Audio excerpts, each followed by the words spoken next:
this 3-day weekend more than you can possibly get to. But it was, teachers came back to, I think, saying, boy, that was good. Not long enough, but it was well appreciated. Parent conferences are Thursday afternoons, so kids dismiss at 11:30, and conferences are between 3:30 and 7:30 for the elementary. I believe it's 4:30 to 7:30 for the high school. We have a program, I mentioned before, Resolving Rage on Friday for our grades 9 through 12. Our 5-week reports have come to an end so that we're looking at progress reports. We had 4 students who were on the athletic card system, monitoring system, and for the most part, I think that introducing the new thing worked out. One boy in particular today had gotten a U, and when I talked with him, he told me why. So I did a little bit of bargaining that if it was done and in by the end of the day, before his game, he could play, and Mr.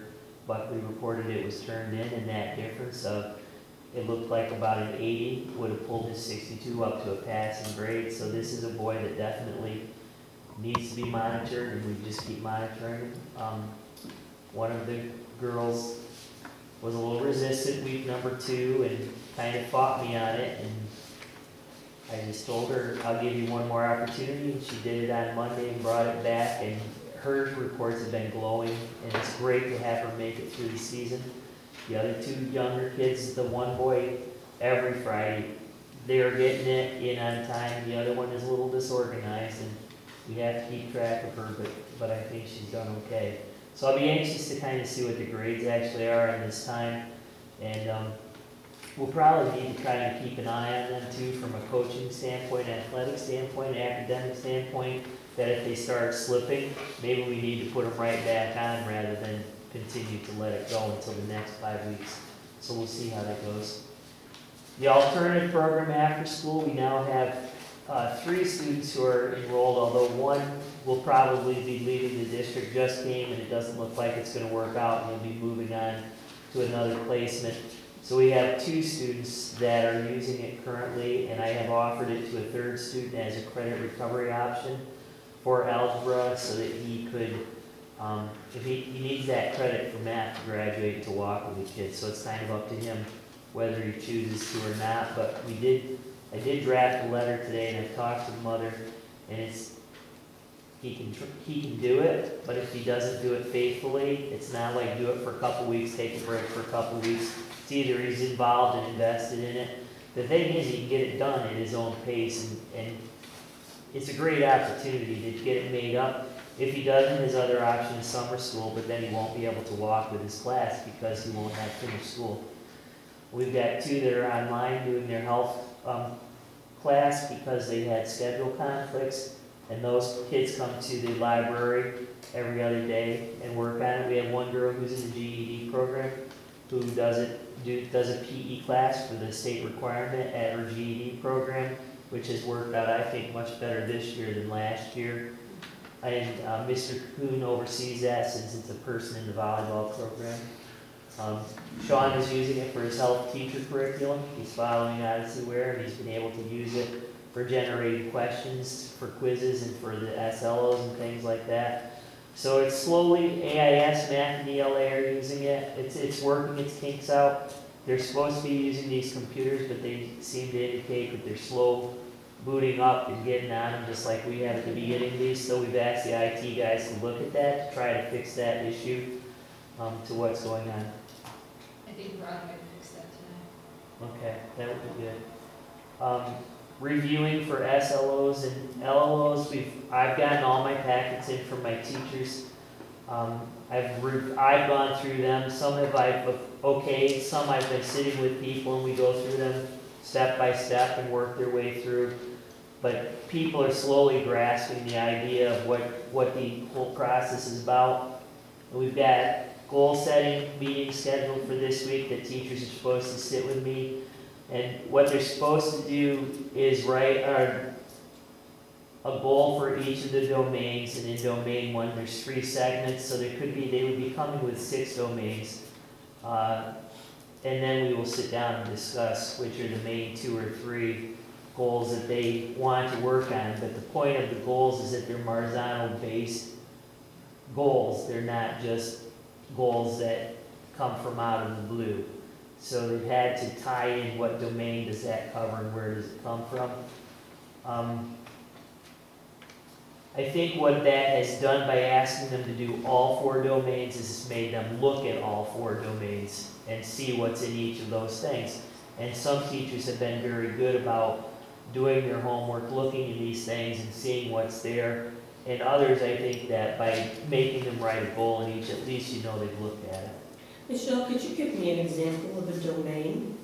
I mean, you're talking here and I have no clue what There's you're talking about. there's 4 pieces to the APPR that you'll see. The Marzano rubric.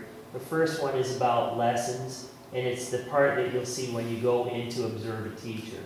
Then domain 2 is about planning and preparing, and domain 3 is about reflecting on what you've done, and domain 4 is about collegiality and professionalism. Okay. So the main weight goes to domain 1. What are you doing in the classroom? But obviously the other parts are all important to the piece of the picture. So if you look at the APPR, you'll see they're weighted differently, that each section is worth a different percentage to the overall teacher score. All right? I've given my teachers a deadline of October 31st to have all of their pre-assessments completed, their SLOs and LLO targets wrapped up, and kind of be able to pack it up and say, okay, we're done. Now we can truly focus on let's get to where we need to get. And we'll open them up about mid-year and look and see what kind of progress we're making, and then hopefully look again at the end of the year and say we've done a great job. So that's where we're at. All you. Well, Michelle said nearly everything I was going to talk about, but I did want to say that the elementary staff also has their SLOs and also has their goals. And we did talk as a trio about using the goals as the first most comfortable way into the software platform called iObservation. That is the software container that holds all of the evaluation criteria. And so in as much as we have to figure out how to use it, how to observe, how to put evidence in, how to code things electronically in X different boxes and things like that, teachers on the other end are going to have to go through the same learning curve of learning a new software program and having it in some way, shape, or form be meaningful. So there's still a lot of human interaction. We will all have pre-conferences, and there will be observations or formal and informal walkthroughs and post-observation pieces, and especially this year there's going to have to be, because there's a lot to take into consideration. But the software does represent a bit of a challenge that we will all learn about together. We are lucky though, because Rod Hooper, who works for us Monday, Tuesdays as part of the model schools, and all those people have been trained on iObservation. So we have somebody that we can go to, at least that we know is here, and he's super. I mean, he's just very good at what he does. He's well regarded by the staff, and so that does make this particular software learning curve a little less painful. Preparations are underway for the Halloween parade, including conversation about what the three of us will dress as. And I can just say personally that I'm absolutely thrilled that I get to dress up on Halloween. Well, in years past, the board has always decided what you're going to do. Well, then just be gentle on us.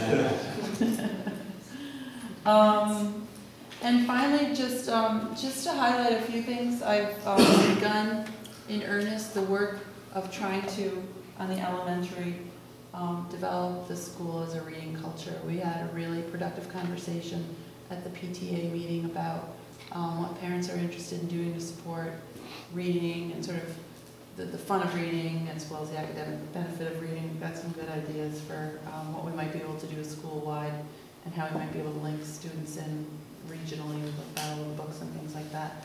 But I've also begun working with Julie Bailey to try and have accelerated reader become a really motivating force for students, but also one that can exist outside of teacher realm of responsibility. And I mean that because it's its own complex web, its own system of rewards and tracking and things like that. And while I know teachers would really enjoy that and enjoy having an outlet for kids to be really goal-oriented and continue to read and continue to grow, I think it's a lot to put that on them. So Julie and I are likely to go look at some other successful models in play right up here in Northern New York and see what kind of systems they have in place and what resources they use. A lot use parent volunteers. But that's something that we're hoping that between understanding the models that are out there and already work, so we're not reinventing something, and then understanding there's quite a bit of labeling and quite a bit of coding of books throughout a building that takes place so that every book is friendly with the system, so that whatever book a student picks up, it's potentially a book that is on their level. So that's where we're at right now. There's quite a bit to be done to make it really natural to kids. But I did have just a thrilling moment today of watching a 4th grade guy check out a book. It was his 3rd book in the series, and just watching him stand there talking to Mrs. Truesdale about how much he loved the book series, it was just critical. And I jumped up and down and practically spit out wood nickels of enthusiasm telling him how cool it was that he was a reader. And I've had a lot of those conversations lately with kids about reading, and they, I don't know, they're children, they're excited, and they're excited at the thought of continuing to read and grow. So it's a big priority for me. How was your first month here? How was your first month? Was it what you expected? Yeah, it absolutely was. For the good? That's not what you said, For the good? Yes. Has it been a good experience? It's been a great experience. Staff is, for however much I know that our staff is stressed out, it's a really great collection of people, and that on its own is a positive in any work environment. So I'm glad about that, and that if I were to go through such a massive shift, it's with people who take teaching seriously, but are also a pretty fun group. So.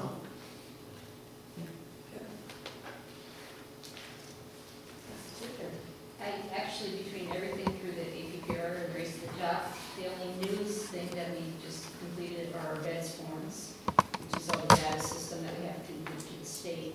So we had the teachers all do theirs, we're in the process of completing and filling out all the rest. And for a couple of weeks, we'll have to not keep giving data, at least from our end. Linda Alfred will be giving a lot of data. But we're just working on the training that has to be done. And Michelle and Amy have just spent the last 2 weeks of at least 2 or 3 days a week learning information so they can pass it on to staff. And I really want everybody to realize how much time I had to put into doing this, because the staff felt that they didn't have enough in front of them to be able to use. So what Michelle and Amy did was took what they had, read it, and then gave it back to the staff. And that, I think, helps a lot with the reassurance of that everybody's in this together. Because as Randy brought up with the letter, it's just a high frustrating year, very different than other years because of the level of expectations. And it's very difficult. But we will persevere and get through it. Could we have Amy speak, say what she had? Sure. Since the last meeting, I addressed the board asking for a volunteer, which Amy has agreed to volunteer to be on the shared decision-making committee. Just to reiterate what I said last time, we have a plan, but it's a bit antiquated. So we're going to be updating it. That's the first step, is that we really need to revise the current plan that we have in place. There are regulations on the SED website, part of the Part 100 regulations, that do give a very brief overview of the requirements of our plan. So I just had from the Parents Association, we need 2 parents that need to come from the Parents Association to be on the committee. So they presented me with 2 names. so we can have our first official meeting this month. So we're in the process of starting that. Once we get the plan in place, then the committee will actually start to be a work in progress, be able to address some of the issues that we want to focus on. So that's one of the big projects that Sue has given me to tackle. As mentioned, there's been a lot of discussion in the building about SLOs, so some of my time has been spent trying to help staff and myself work on SLOs, goals, discuss Marzano issues. I'm trying to think, what else have I been doing? Some of it, although not necessarily critical to making the school function, but helpful, I'm sure, to the people that are involved. Even simply just things like, quickly go copy this, take care of that, disseminate this type of information. So those have been some of the things also I'm working on. I can't think, is there anything else that I'm absolutely thrilled. Reggie asked me this earlier, and I just wanted to share this. That one of the parts that I've already seen that I really enjoy is you get to help coworkers, which generally as a teacher, on staff, you get to help students, but in a small way you work with coworkers, but that's been a fantastic side effect of this, is that I really get to help them. One thing that I'm probably not going to enjoy is the project lengths that I'm used to. Normally, if I take on something, it might be for a couple weeks or a month. I'm seeing from their end that things take maybe a year. I'm not sure I'm going to like that. I like to have things done and in place, so that's one aspect I'm going to need adjusting. So, but I do appreciate the opportunity. I'm working very hard to, obviously, my first priority I recognize is always the students, and it always will be. My job in the classroom, things are taken care of the way they should be. I feel like sometimes, chicken with my head cut off. I'm running around the building, trying to get from here to there, but it's been a great experience so far, and I really appreciate the opportunity to do that. So thank you. Becky, do you have anything for us that you want to say? Nothing further. Okay. Well, if there's nothing else, I guess I need a motion to go into executive session to discuss employment history of a particular person or matters relating to the appointment or employment of a person and for the board self-evaluation. Do I have a motion for that? Mandy? Yeah, Chris? All in favor? Any opposed? We're in executive session at 8 o'clock.